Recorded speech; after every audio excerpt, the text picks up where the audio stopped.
I thought, well, I will definitely feel better in the arms of this tree. And shortly after that, I heard a loud crack. Challenges. There's no denying we all have them.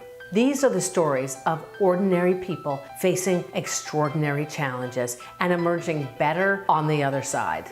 I'm Cheryl Hunter. As a teenager, I was kidnapped and held captive. Today, my mission is to let you know that you are bigger than anything that can ever come your way. Join us for these extraordinary stories and be reminded that your true nature is to rise. What would happen if you lost that which was most important to you? The answer might surprise you, and I'm going to let Lyena Strelkoff tell you why.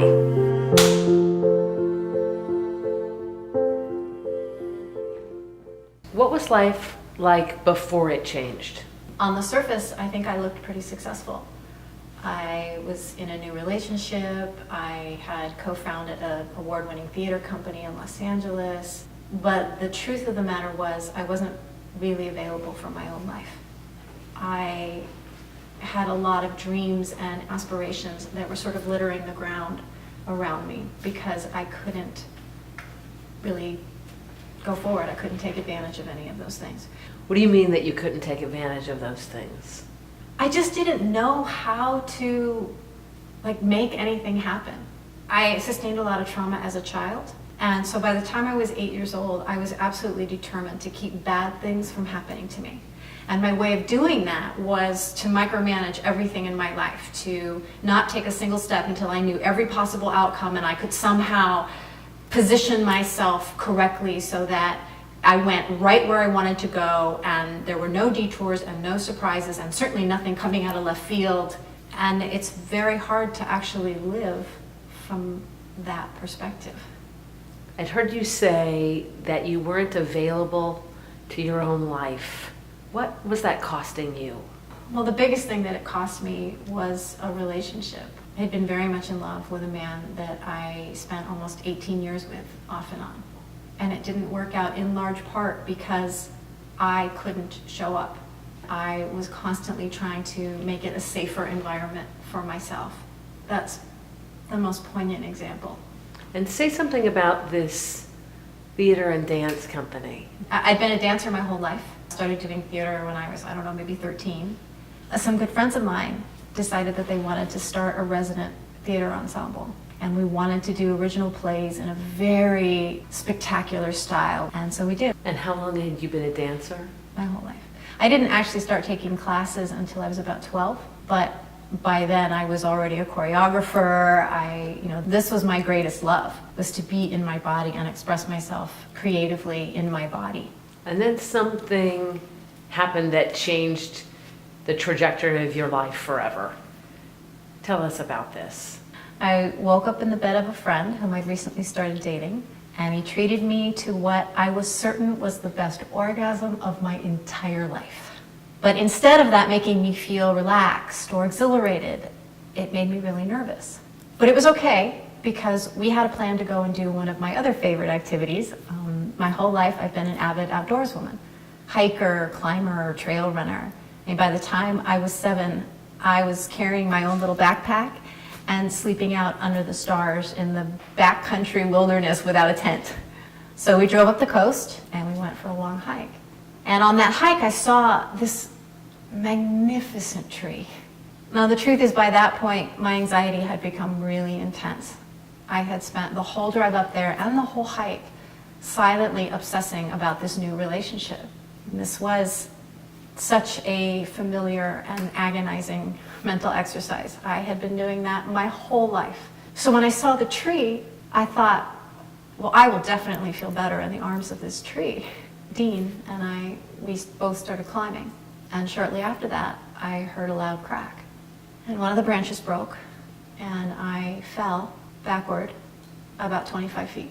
And when I hit the ground, the impact shattered my spine, crushed my spinal cord like a banana, and left me instantly and completely paralyzed from the waist down.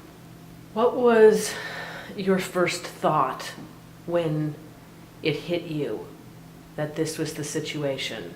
The fall itself, the time that I spent in the air, which for me was a very long time, was pure bliss. It was the most profound spiritual experience I had ever had in my life, and it was nothing short of glorious. So it was an absolute shock to me when the planet jumped its orbit and rushed up to meet me in the air. And I was getting messages. I was getting told what I needed to do. My initial feeling was, I'm going to beat this. I'm going to be the one who has some kind of miraculous recovery, and I'm going to regain the function and the feeling in my body. Are you willing to share some of the message that you got when you were in the fall? Before we went on that hike, I had been praying for help, for a way to let go of everything that I was holding, of everything that I was trying to control and fix. And I'd actually been in a car accident 5 days before. And when that happened, I felt like God was trying to talk to me, but I couldn't understand what the message was. And so I said out loud, "Thank you, I hear you, please try again, because I don't understand." So when I heard the crack, and I reached in front of me, and there was nothing I could grab, there was nothing I could do, and I knew for absolute certain that I was going to go down, for the first time in my life, I let go. I just surrendered. And I was washed with this incredible peace. And I had time to notice everything. You know, like the trees and the branches and the leaves and the shape of my own body in space. And how peaceful I felt, and how I had never in my life felt that way, and how I never wanted to feel anything else but that. And then I heard this voice in my head that said, everything you need to know is happening right now. You've been able, it seems, to carry those messages forth into your life. How have you managed to do that?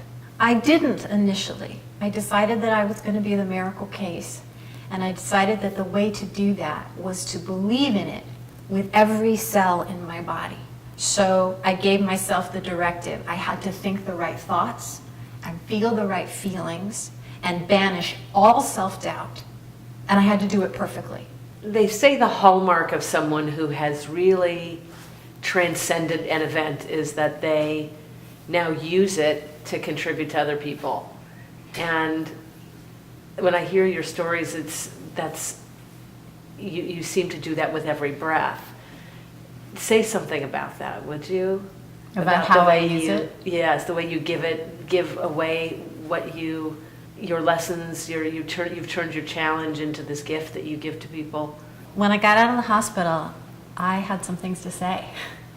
And because theater is what I knew, I took those things to the theater. Then I ended up writing a one-woman show, autobiographical show about the fall and everything that I was learning. A show called Caterpillar Soup. And for 5 years, I offered that show. And I would go into communities and lead workshops and essentially facilitate these communal healings. In my experience, it was within the first year that I was injured. I was sitting at the table with my mother, and I was marveling to my mother how a person can thrive after such a devastating loss. And my mother, who is a concentration camp survivor, looked at me and said, "Yes, but how?" And I was really moved by that question. And I didn't know the how. I sat down and I started to deconstruct everything I had done. What were the steps I had taken? What was the perspective? What were the intentions? What were the actions? What were the beliefs? Until I could eventually codify the whole process into something that I now call the Shero's Way. And I lead retreats and workshops, and I coach privately, and helping them really make their lives their own. Has your experience connected you with your mother in a new way? My mother was devastated when I was injured. And I got out of the hospital and I started, sharing these stories, and there was magic happening in my life. And it seemed like my mother couldn't see any of that. And it was painful for me and confusing. One day, I finally managed to transfer from the couch back to my chair independently. And it just so happened, as I was in the middle of it, she walked into the room. And I couldn't see her when she first walked in. And I did the transfer, and my butt landed in the chair, and I sat up, and I had this beaming, triumphant face. And my mother looked horror-stricken. And my first thought was, oh my God, somebody died. And I said, what's wrong? And she said, things are just so hard for you. And I wanted to kill her. I was like, do you not see how extraordinary my life is becoming? And I finally asked her about it. And she said to me, it's not that I don't see. It's that there is nothing that is ever going to make this situation right for my baby. And I realized that my mother had a right to her own experience, and it was going to be different from mine. So it's changed a lot of things between us in a really great way. What would you say to people who are in the grips of some challenge that they think is bigger than them, that they think has beaten them or may? Generally, when something really bad happens, we recognize two options: beat it or be beaten by it. And that was where I started. I was going to beat this thing. But what I realized in entering into an authentic relationship with the experience of paralysis, we couldn't be adversaries anymore. I didn't have to love it. I could still hate it. I could still be hurt by it. But I had to make space for all the things that were true, because there was all this beauty going on too. And I entered into this relationship and it became a dance. And I discovered this vast and rich space in between beat it or be beaten by it. And the question became, what do you have for me? What gift, what wisdom, what insight? And who am I willing to become? And that changed everything. From there, now I was in a position of power. I was still paralyzed. I'm exactly as paralyzed today, but I am empowered in a way that I never was before I was injured. And I have a sense of purpose, and living into that purpose, that's what brings out our magnificence. And I believe with every cell in my body that that magnificence is present in every human. We chronically underestimate ourselves. I did. I mean, if you had asked me before I fell if I could survive being paralyzed, I'm a lifelong dancer. I would have assured you that it would kill me, and I would have been wrong. So the fact is, if we can find the right support, and we can allow ourselves to have enough of it, to ask for it, to make it a priority, to seek it, to accept it, we can step into that magnificence. And when we do, this extraordinary thing happens. Because when I stand in my power, there's this light that comes out of me, and it's simultaneously universal and unique. And when that light is shining, suddenly you see yourself differently, and your light starts to shine. And we all rise. And when that happens, everything I've been through and everything I've lost becomes just a little bit worth it. Thank you for your heart and for sharing it with us. It's my pleasure. Lyena shows us that resilience is truly possible no matter what we face. I'll see you next time.